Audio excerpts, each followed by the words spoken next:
सर दूध चाता बलमुआ,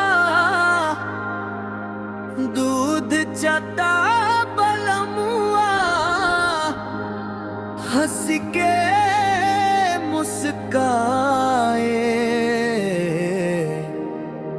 तोहरे नैनन के जादू दिल वाले उड़ाए। तोहरे नैनन के जादू दिल वाले उड़ाए।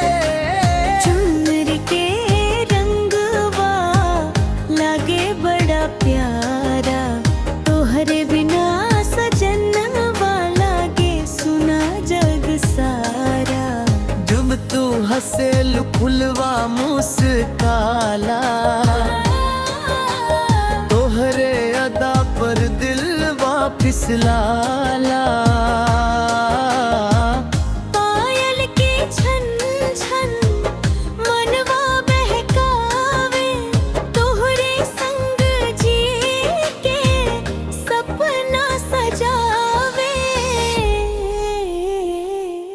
दूध चाता बलमुआ, हंस के मुस्काए। तोहरे नैनन के जादू दिल वाले उड़ाए।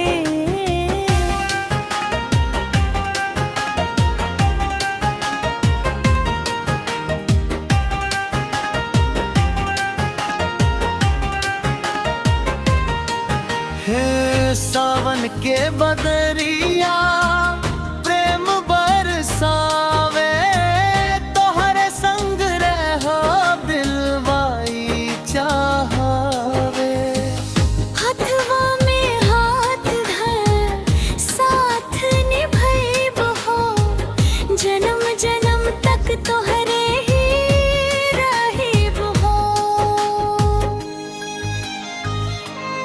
ऊ दूध चाबा बलमुआ, प्यार के कहानी।